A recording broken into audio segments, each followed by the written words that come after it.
Thanks, Laura. Good morning, everyone. Happy Easter. What a day to celebrate. This is a special weekend for our church. And I know many of you are part of our church family. You're here regularly, and so you're here because you want to celebrate Jesus and thank him for everything that he did. This weekend, all weekend, we've been talking about finding hope when life hurts and finding meaning when things seem uncertain. And even if you're just here visiting this morning, if you're not normally part of our church, it's great that you're here. I'm so happy that you came along. If someone invited you, it's because they believe that you could find hope this morning and that you could find meaning this morning. And even if no one invited you, if you just got yourself out of bed or you sensed a prompting from God, or this is just a tradition for you to go to church on Easter Sunday, that's great as well. I'm glad that we're all here for any reason, because I believe that in the next few minutes, there will be some divine encounters, some God moments, because even though it might be a surprise to the person next to you that you're here, or it might be a surprise to you that you're here, it's not a surprise to God. And so I believe in the words that he's prepared me to share, and in what's going on in your head and your heart, there'll be those divine encounters in the next few minutes. And that's what I'm looking forward to. What we're going to do in a few minutes' time is look at a psalm from the Old Testament, and then look at how that looked forward to Jesus rising from the dead in the New Testament, and how that then connects with us today in 2026. But I want to set the scene for a few minutes first to make sure we kind of find ourselves in the situation where Jesus' resurrection really means something to us. And to do that, I have to tell you about the last time that I fell out of a tree. I hope it's the actual last time, but it might not be. It definitely wasn't the first time. You can, if you shave my head, you can tell a story from the scars of 5 guava trees and 1 mango tree. And I didn't fall out of trees when I was a kid because I was particularly brave and daring. I fell out of trees because I was particularly uncoordinated. But on the last time, when I was 12 years old, it wasn't my fault. The tree let me down. It was a guava tree, and I love guavas. I'd been away at boarding school, and I'd come back home, and so I went out checking all the trees, searching for a nice, ripe, juicy guava, and I saw one. On a tree up high, a tree that grew out over a hill, so it was extra high once I got out to those branches where the guava was. And so I was climbing and I was crawling and I was swinging and I was like Tarzan, basically. If there was footage of that day, you'd just be amazed at my dexterity and my skill. And as I swung out on a last branch, able to swing out and reach that guava and then get back to safety, I just experienced this sudden change in how I felt. Because I went from feeling confident and free and joyful and full of anticipation as it was almost within my reach to this sudden feeling of betrayal as the branch snapped. And that sudden feeling of falling and failing rather than winning, and that sudden feeling of a sickening feeling as I thudded into the ground and all of the air was forced out of my body. And as I lay there gasping on the ground, trying to get my breath again, looking up and seeing that guava that was now completely out of reach. There were no other branches near it. I was never going to be able to get that thing. I just had this horrible feeling of failure and hopelessness and betrayal. You know the feeling when something that you were holding on to let you down.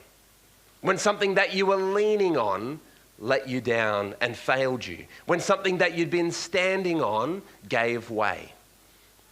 And from the outside, things looked fine. You had a plan. It was working. Life was good. And then all of a sudden, you're like me, lying on the ground with the wind knocked out of you, wondering what just happened. Your notifications ding, and it's another bullying comment from that kid at school.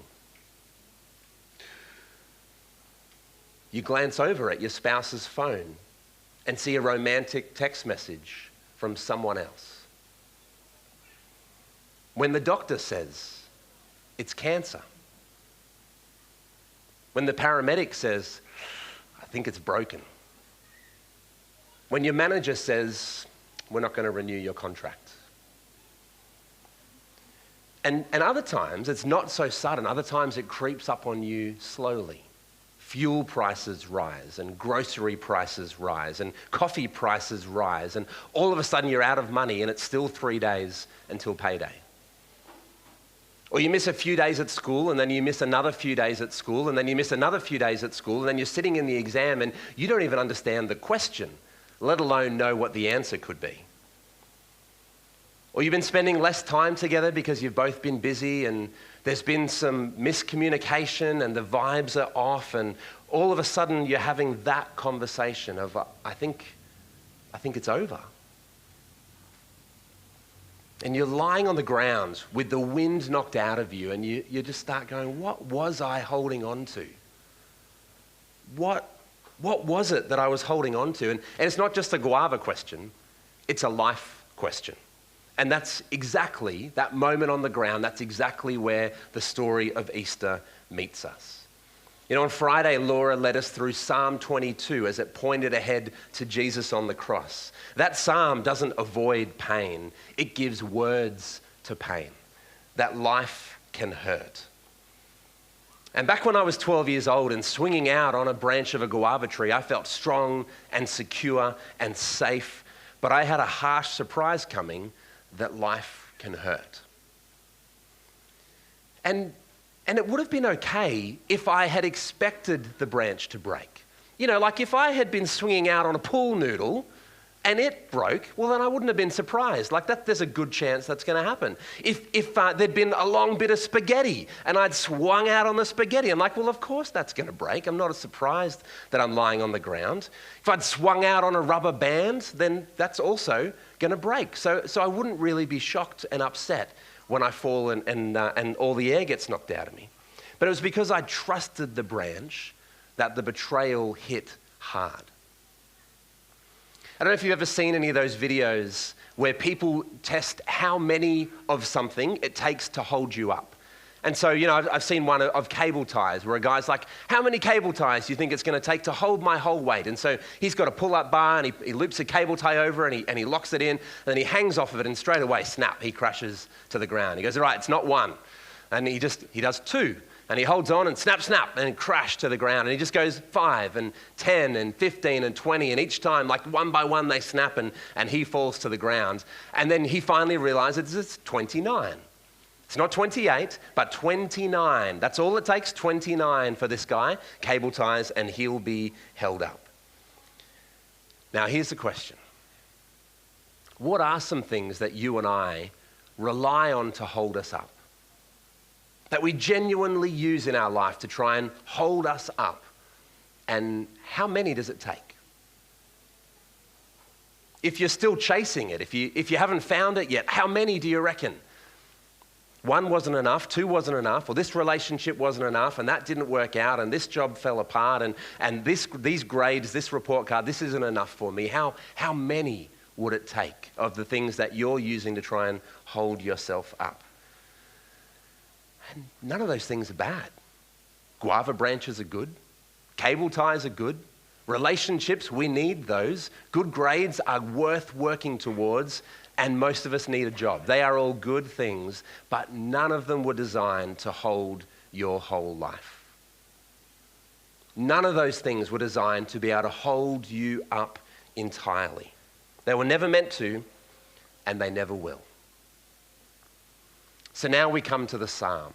Psalm 16 is the one we're going to look at. It's a psalm written by King David of Israel even 1,000 years before Jesus arrived. So for us, it's like 3,000 years ago, but we have it, this beautiful Hebrew poetry.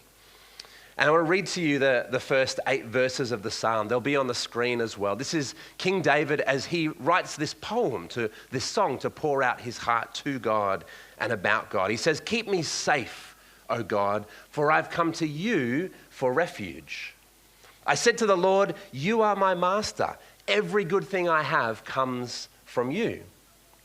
The godly people in the land are my true heroes. I take pleasure in them. Troubles multiply for those who chase after other gods.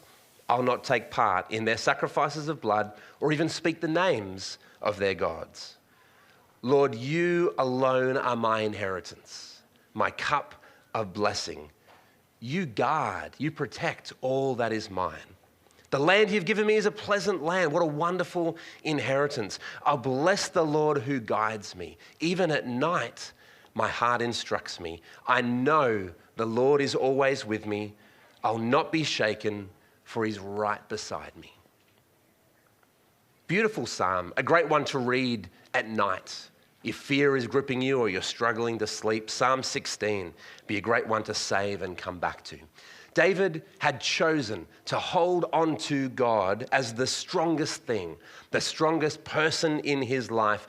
He had other things. You know, he talks about the godly heroes. He talks about his community, how much he loves them and relies on them. And he talks about his land, the land God had given them, how much he loved this land and what a great inheritance it was. But he says all of those things are connected back to God. They come from him. They're connected to him.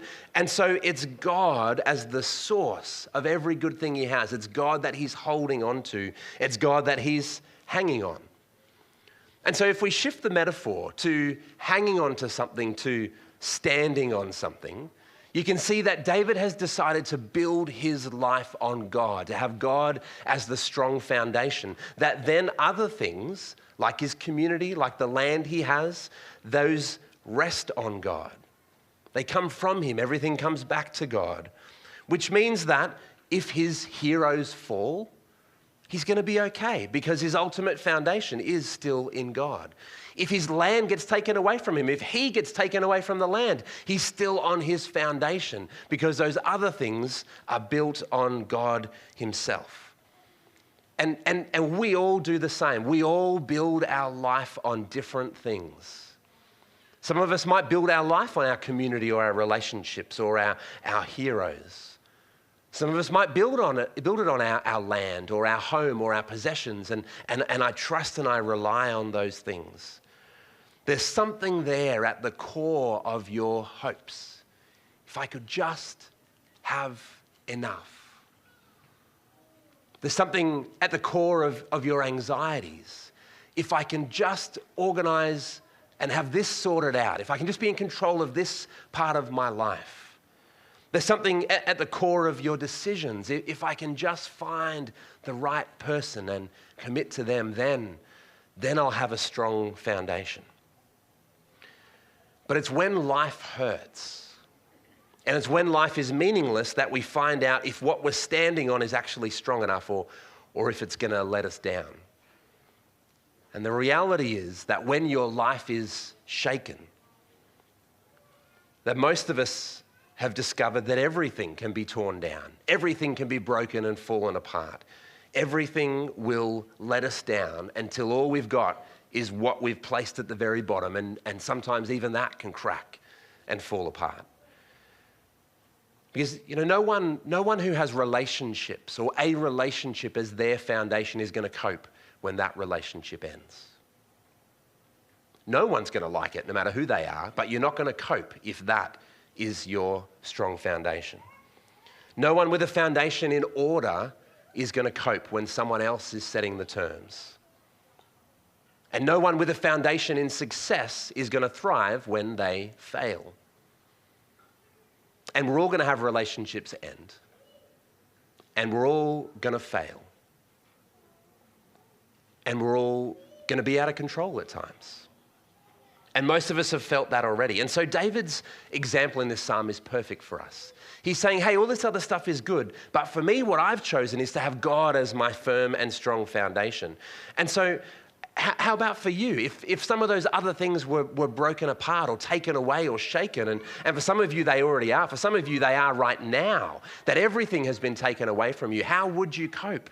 How would you go? What would you be left with? And so David then turns the psalm. He takes a kind of a surprising turn and talks about something a little bit morbid in the next two verses. So this is verse 9 of Psalm chapter 16. He writes, "No wonder my heart is glad and I rejoice. My body rests in safety, for you'll not leave my soul among the dead or allow your Holy One to rot in the grave." That's an odd, weird thing for him to say, especially because he's not alive anymore. Excuse the confrontation, but King David of Israel, his body did rot in the grave. So what is he talking about? He's writing about his hope that there's more to his life than just his natural life. He's talking about there being more than just his life, that there's life after he dies, and God is there as well, and God is his foundation for that as well. So it's not just now with his community and his land and every other good thing, but even beyond his own death, David's saying, even then, my foundation can't be shaken because it's in God who is beyond death and lasts beyond death, which is beautiful. But he had no real concept that Jesus was coming.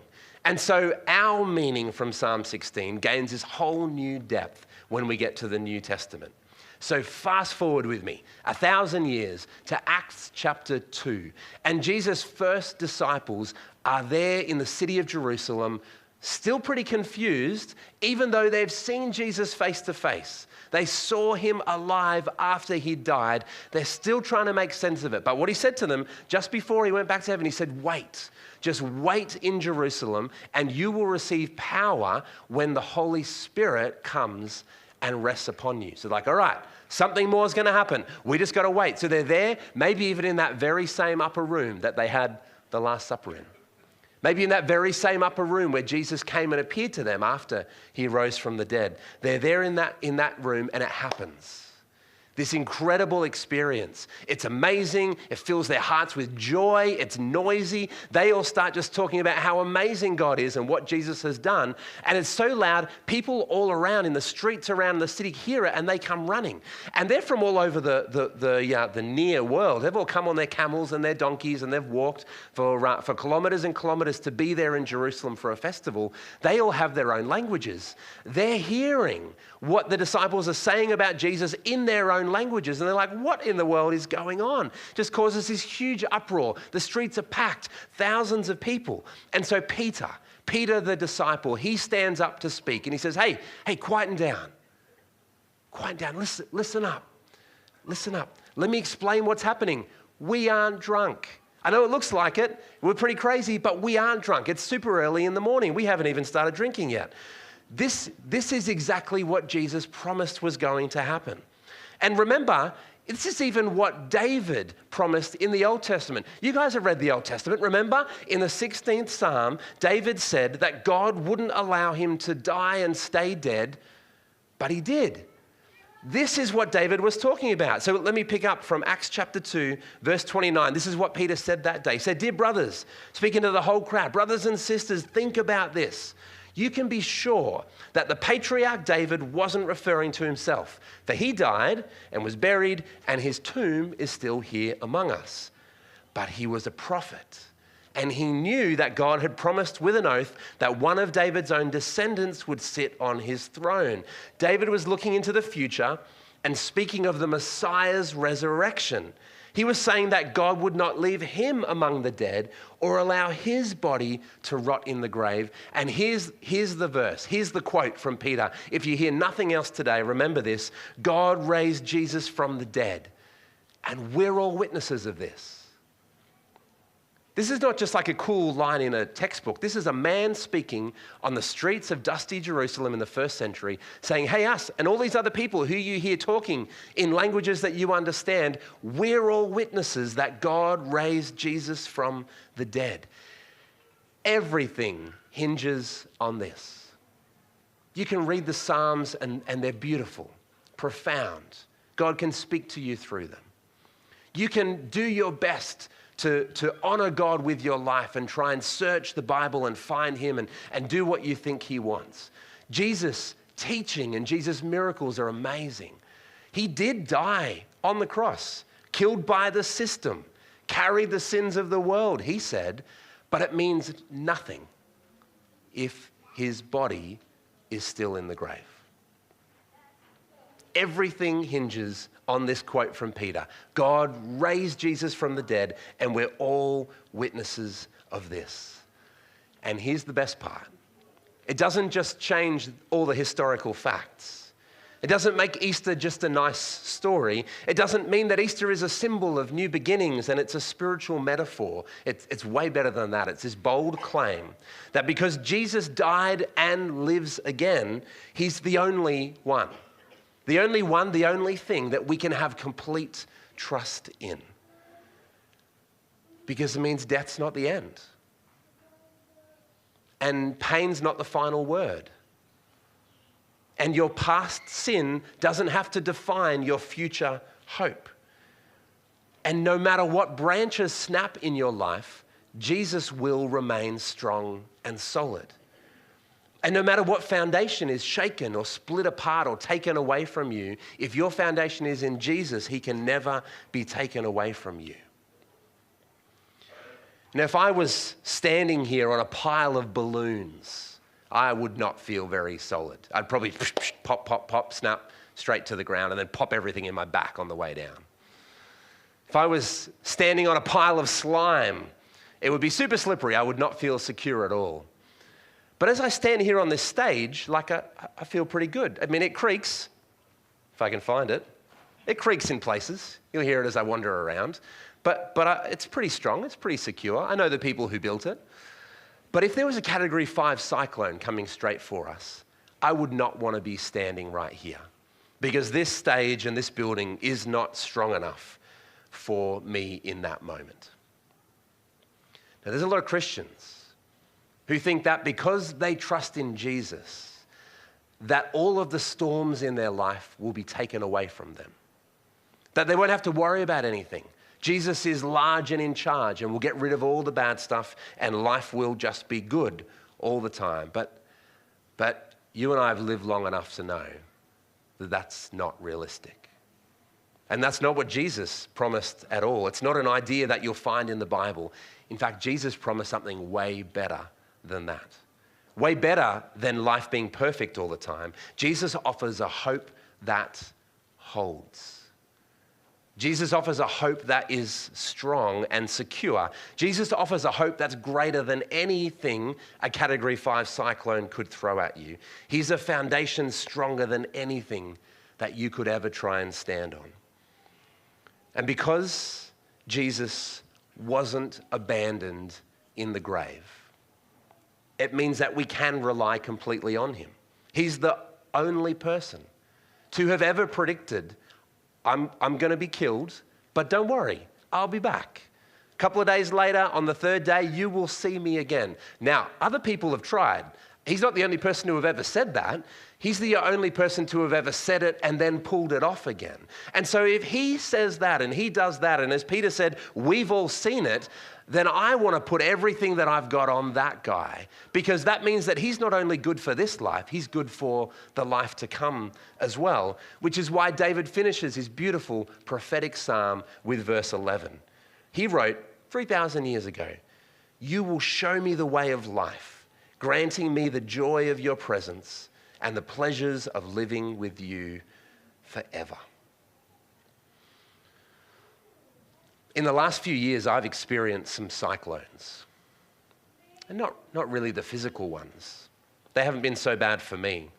But the family ones, and the work ones, and the anxiety ones. I've had moments when everything in my life was being shaken. And theoretically, I've had Jesus as my foundation for a long time, for many years in my life, but everything that I was standing on has been shaken. And I've realized in that process of shaking that there were other things that I had layered on top of Jesus, or maybe moved him to the side and put them on and tried to stand on them instead. And they're the things that have been shaken and broken and taken away from me. There's a refining process that happens when life hurts and when life is meaningless. That is important. That is helpful. That is, in the end, good, because it takes away the other stuff and puts it in its rightful place as good things, valuable things, but not things that are supposed to hold your whole life up. And instead, you get to choose, as I've been able to choose, to more and more stand only on Jesus, not leaning on those other things. Because Jesus was not abandoned to the grave, you are not abandoned without hope in your pain.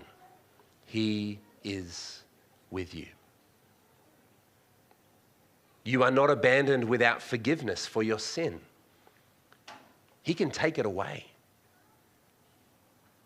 You're not abandoned without purpose in your confusion. He is ahead of you. He already knows.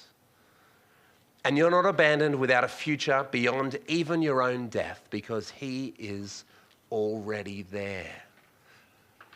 This is a promise. This is a promise for life and a hope right now, today, on the 5th of April, 2026, and it lasts forever, even to the other side of your own life, to the other side of this life and your death. Nothing can take Jesus away from you. And so if you commit your life to him, he will hold you. He will be strong. He will not let you down through this life and into eternity. Hope in Jesus is a hope that holds. When you're swinging out on Jesus, he holds strong. And when you're standing on Jesus, he holds strong. So let's bring this home. If you're already following Jesus, as I was before the cyclones of the last few years, this is an opportunity to refocus, to magnify Jesus again, to focus in on him again in your life. And remember, you can trust him. He's the only one who's completely trustworthy and completely strong enough to hold your whole life. He's the hope that holds. And if you've been there before, but you find yourself drifting away today, Easter is an opportunity to turn around and come back to him. Now, he's waiting. And sometimes we might imagine he's waiting angrily to say, I told you so. And if only you hadn't. And look what you've done now. But that's not what he's waiting for. He's waiting eagerly, ready to welcome you back with forgiveness and acceptance and love, so that you can devote your entire life to him, because he is the hope that holds. And if you've been wondering and you've been not sure and you don't really know what you think about Jesus, or what you think about anything more than what you can see and taste and touch in your life, Easter is a moment to take Jesus seriously. So you go, okay, here's a man in history that all of our best historians know for sure lived, and know for sure his closest friends and even the people that didn't like him saw him die, absolutely die, and then later hundreds of them saw him alive again. That's never ever happened before. I need to think a little bit more about that. I need to take this Jesus person seriously, and what he said and what he did. And let me tell you, he is worth putting all of your hope in, because he is a hope that holds. Let me lead us in prayer this morning. And if you find yourself kind of looking at Jesus for the first time today, or maybe turning around and looking at him again, I want to give you an example prayer that you could just agree with and pray with me if this is where you're at in your heart today. Just to say something to him like, Jesus, I don't have everything figured out, but today I believe that you died and rose again, and I want to build my life on you. So would you forgive me? Would you guide me? And would you give me new life?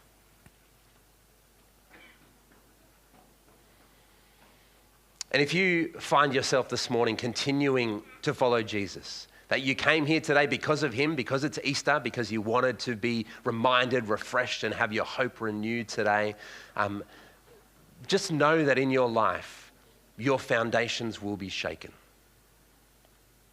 And that might be happening right now. And so I want to just give you an example prayer, that if you agree with this, you can just pray it along with me in your heart as well. Say, Jesus, I don't have everything figured out. And there's some things in life that really hurt right now. And there's some things I've been holding on to that feel really meaningless right now. And so would you help me make sure that I'm just standing completely on you, and that everything else in life will find its proper place, rather than me leaning on these things that have let me down. Pick me up and set me on the path to life. In Jesus' name, amen. Amen. We're going to sing another song, but there's no one here. When they come up, we're going to sing one more song, celebrating Jesus and who he is and what he's done for us. So if you want to respond to him in what you've heard this morning and what you've been thinking about this morning, here's your opportunity. Would you stand with us? And we're going to sing together.